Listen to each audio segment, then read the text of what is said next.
자, 그러면 지급 명령의 장점 얘기했으니까 단점 한번 말해볼까요? 네. 네. 뭐 장점 두 가지 네. 지난 시간에 말씀드렸고 네. 단점도 역시 두 가지로 정리를 했습니다. 오, 두 가지로. 두 가지로. 자, 일단 첫 번째 단점이라고 네. 하면은 절차가 오히려 더 지연될 수 있다. 아니, 1개월, 뭐, 소송은 6개월, 네. 지급 명령은 1개월, 네. 더 짧은데 어떻게 더 늘어날 수가 있죠? 네. 뭐, 그 지급 명령 하면은 뭐 빠르면 한 달 정도 안에 결정이 난다고 그랬잖아요. 네. 그런데 그 절차가 지연될 수 있는 이유는 크게 이제 나눠 보면 두 가지에서 찾을 수가 있어요. 하나는 우리가 채무자가 지급 명령을 받고 이의 신청할 때, 난 못 줘. 나 문제가 있어. 이의하겠어. 이렇게 해서 이의 신청할 수 있는 권리가 있거든요. 그러겠죠. 네. 그러면 이의 신청하게 되면은 오히려 소송으로 갔을 때보다 절차가 더 길어진다는 겁니다. 자, 보시면 우리가 지급 명령을 신청을 하게 되면은 그 채무자에 대한 신문 없이 바로 결정이 되잖아요. 네네네. 근데 이제 이의 신청을 그 때문에 이제 우리가 그러면 채무자는 뭐 아무 항변도 못하고 자기 할 말도 못하고 그냥 당해야 되느냐? 네. 그건 아니잖아요. 아니죠. 그래서 이제 무조건적인 이의 신청권을 줘요. 묻지도 따지질 않고 나 이의 신청합니다 라고 하면은 이의 신청으로서 소송으로서 가버립니다. 바로 소송이 되는 건가요? 소송화돼 버리죠. 네. 근데 이제 그거를 우리가 그 지급 명령 절차에서 독촉 절차에서 본 소송으로 가려 그러면 우리가 그 지급 명령 단계에서는 인지대를 10분의 1밖에 안 냈지 않습니까? 그렇죠, 그렇죠. 그래서 보니까 이제 소송으로 가기 위해서는 나머지 10분의 9를 추가로 더 내야 되잖아요. 무조건 이의 신청만 하게 되면 더 내야 되는 거예요? 그렇죠. 이 신청하면은 지급 명령이 이제 무효가 돼 버리니까 그러면 이제 그 단계에서 어떻게 하느냐? 그러면 채권자 입장에서 그냥 포기하거나 아유 나는 뭐 재판 안 할래 이래서 포기할 수도 있지만 어쨌든 소기의 목적을 달성 못 했잖아요. 네, 무조건 가야죠. 가야죠. 그러니까 그러기 위해서는 이제 본소송으로 가기 위해서는 10분의 9를 더 내야 되고 인지 보정이거든요. 네. 그 절차를 거쳐야 되고 그다음 또 지급 명령 재판부는 우리가 그 법원에서 또 하는 재판부가 따로 있습니다. 그런데 이제 아마 지금 제가 생각하기에는 사법보좌관이 아마 할 것 같은데 그러니까 판사가 아니라 직원 중에 고참 그런 사람들이 할 것 같은데 그런 재판부에서 하던 영역을 일반 소송으로서 옮기기 위해서는 재판부를 바꾼다는 이송을 해야 되거든요. 또 잡아야 되는 거군요. 네. 그 재판. 다른 재판부로 보내야 되는 겁니다. 그러다 보니까 시간이 걸리고. 그러다 보니까 이제 그런 시간들 이런 시간들이 또 걸리기 때문에 그런 과정에서 이거 지급 명령을 거쳤다가 다시 본소송으로 가는 그런 경우가 되잖아요. 그러면 한두 달을 까먹을 수 있는 거죠. 빨리 소송 들어와서 빨리 잡아가지고 빨리 진행해야 되는데 그렇습니다. 지급 명령 했다가 또 한 달 있다가 또 이의 신청 기간까지 했다가 이의 신청 받아서 또 소송하면 거의 한 달 반 두 달이 더 걸리네요. 그렇죠.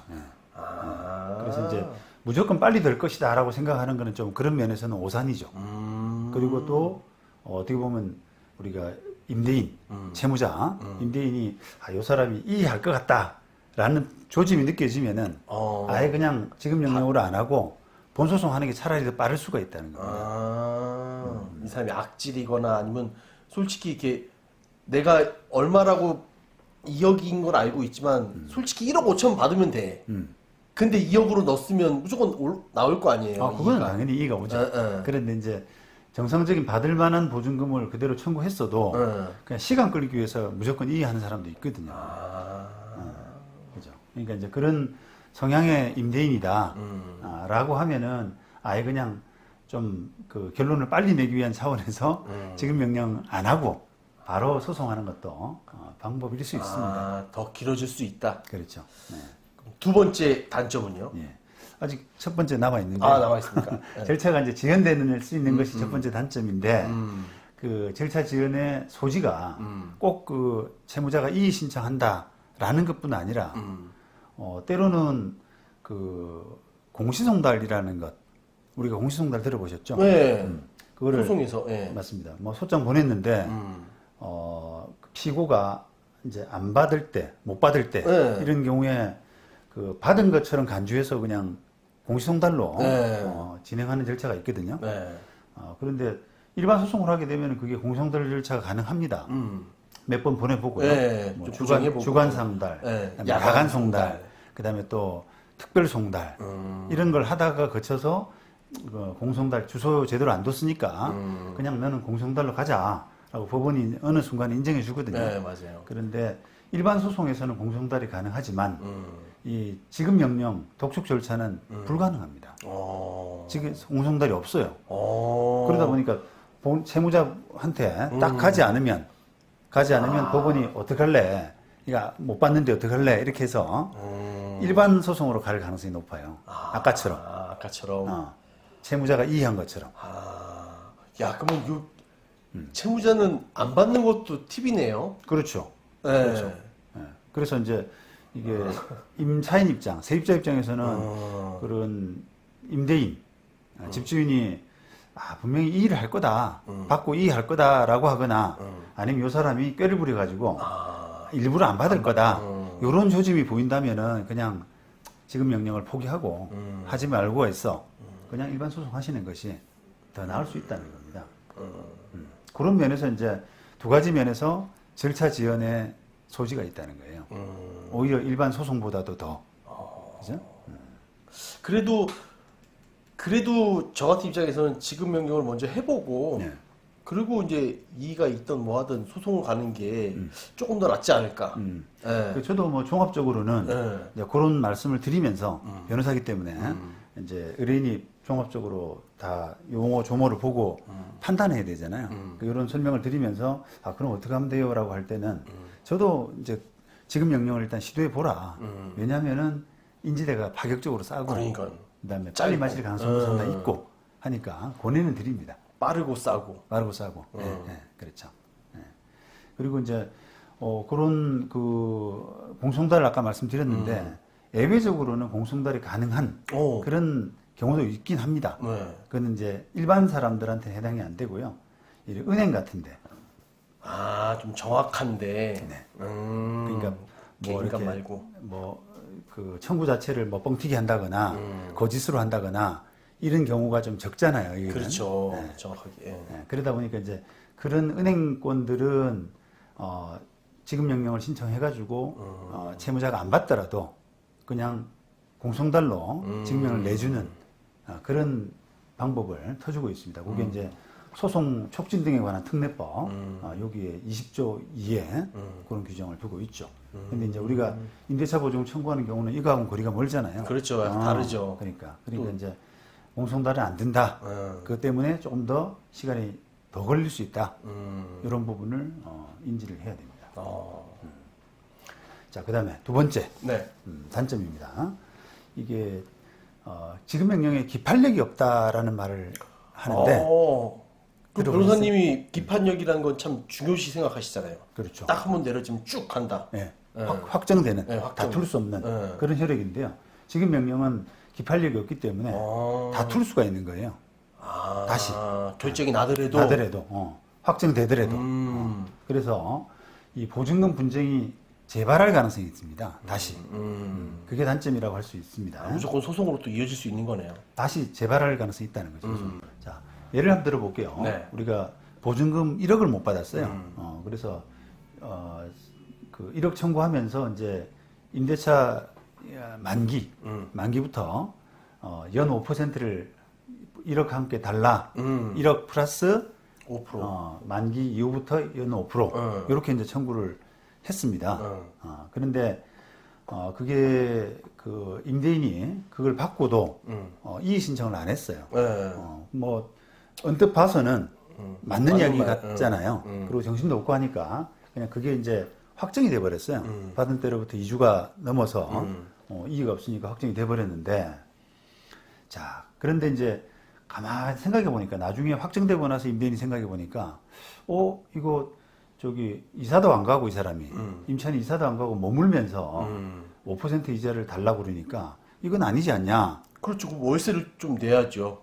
아니요. 그러니까 이사 안 가고 있으니까. 이사 안 가고 보증금을 달라라고 하는 거는 그 집을 쓰면서 5% 이자를 달라고 하는 거니까. 그러니까요. 원래 비우고 나서 5%를 달라고 그러면 맞는데, 안 비우고 그대로 쓰면서 5%를 달라고 그러니까, 그거는 여러 가지 면에서 안 맞거든요. 그러다, 그렇게 하면서 이제, 저 주변에 물어본 결과, 그거는, 동시에 항변을 했으면 된다. 예를 들면, 내가 보증금을 돌려주는 건 맞는데, 비워줘야 돈을 줄 수 있지 않느냐. 그러니까 5% 이자는 적당하지 않다. 그렇게 항변만 했으면은 5%는 인정되지 않는 거거든요. 그죠? 네. 그래서 이제 그걸 알고 다시 소송을 한단 말이에요. 그러겠죠. 나 이게 부당하니까. 지금 명령이 잘못됐다. 그러면서 이제 뭐 청구 이의 재판이라든지 또는 채무부전제 확인 소송이라든지 이런 소송으로 다시 분쟁을 할 수가 있습니다. 그런데 만약에 이게 일반 재판이었다. 보증금 사건이 일반 재판이었다라고 하면은 그런 기판력 때문에 새로 소송을 할 수가 없다는 거예요. 딱 5% 굳어지는 거예요. 굳어지는 살든 거예요. 안. 예, 살든 안 살든. 그러니까 그런 어떻게 보면 동시항변은 재판할 때 했어야지 이미 버스 지나간 뒤에 확정된 뒤에 다시 다툴 수는 없다는 거예요. 근데 이제 그게 기판력 때문에 가능한 건데 네. 지금 명령은 기판력이 없지 않습니까? 그러다 보니까 임대인이 다시 이제 그런 그 분쟁의 여지, 다시 그거 가지고 왈가왈부할 수 있는, 항변할 수 있는. 그런 기회를 준다는 거예요. 그러니까 맞는 말 같네요. 그렇죠. 네. 그게 이제 장점이 될 수도 있고 단점이 될 수도 있는데요. 뭐 어떤 한쪽이 유리하면 한쪽이 불리하고 이런 거 아니겠습니까? 그래서 이런 경우는 이제 임차인 입장에서는 조금 섭섭한 거죠. 재판 끝난 줄 알았더니만 또 해야 되는구나. 이렇게 되잖아요. 그렇죠. 그래서 그런 이제 한계가 있다. 일반 소송에 비해서는 지금 명령은 이렇게 확실하지가 않구나. 라는 부분을 좀 아셔야 되고, 그 다음에 만약에 이제 이게 지금 제가 뭐 지연이자 이런 예를 들어 드렸는데, 그냥 지연이자 없이 예를 들면 보증금 1억만 그냥 청구했다고 치죠. 그러면 이제 딱 맞는 청구잖아요. 그렇죠. 세입자 입장에서는. 그래서 1억 청구했더니 지금 명령으로 상대방 이의 안에서 확정됐다. 그런데 집주인이 다시 소송을 해가지고 청구 이의라든지 아까 그 다음에 뭐 채무부전제 확인 소송 이런 걸 해가지고 예를 들면 그런 식의 소송, 그런 식의 이제 이유인데 그런 식의 소송인데 1억 줘야 되는 건 맞지만 임차인이 살다가 집을 훼손했다. 그래서 그거 손해배상. 300만 원 까이겠다. 그래서 나는 9,700만 원 주로 의무가 있지 1억을 다 주로 의무는 없다. 이렇게 해서 다시 소송을 하는 거예요. 그것도 가능합니다. 양쪽이 다 가능하네요. 그러니까 이제 아까 임대인 입장에서는 잘못된 뭔가 자기가 부당한 부분에 대해서 어필을 할 수 있다는 부분은 좀 맞는 말, 정의로운 부분도 같지만 지금처럼 이렇게 보증금 1억을 줘야 되는 사람이 뭔가 이렇게 안 주기 위해 가지고 꼬투리 잡기 위해서 시간을 끄는 목적으로 뭐 집이 망가졌느니 이런 걸로 해가지고 다시 소송을 한다면 세입자 입장에서는 이게 재판을 몇 번 해야 되는 거잖아요. 결과적으로. 그래서 보증금 분쟁이 1억으로서 그냥 끝난 줄 알았더니만 또 집주인이 뭐 집 망가졌느니 이런 걸로 해가지고 다시 소송을 걸어오게 되면은 그 분쟁에 다시 휘말릴 수밖에 없습니다. 그래서 이제 우리가 기판력이라고 하는 것은 가장 중요한 기능이 법적인 안정성이거든요. 법적으로 재판이 확정되면은 안정적인 효과를 준다라고 하는 그게 가장 중요한 기능인데 지금 명령은 약간 그런 안정성이라는 면에서는 떨어질 수밖에 없습니다. 그건 조금 단점이네요. 네, 단점이죠. 하지만 장점이 제가 봤을 땐 큽니다. 네, 네. 그렇습니다. 장점이 큽니다. 예. 그래서 그런 부분을 조금 잘 염두에 두시고 우리가 종합적으로 이거 어떤 경우에 맞나라고 하는 부분을 종합적으로 잘 판단해서 물론 이제 말씀하신 것처럼 지금 명령의 장점이 상당히 크기 때문에 일단 저는 기본적으로 다른 특별한 부분이 없다 그러면 일단 지금 명령을 한번 해보시라. 뭐 안 되면 조금 1, 2개월 더 쓰더라도 그냥 나중에 본소송으로 그때 하는 게 낫지 않냐. 이렇게 권해드리는 편입니다. 네. 지금 명령 장점이 크지만 네. 단점도 있다. 있다. 네. 네.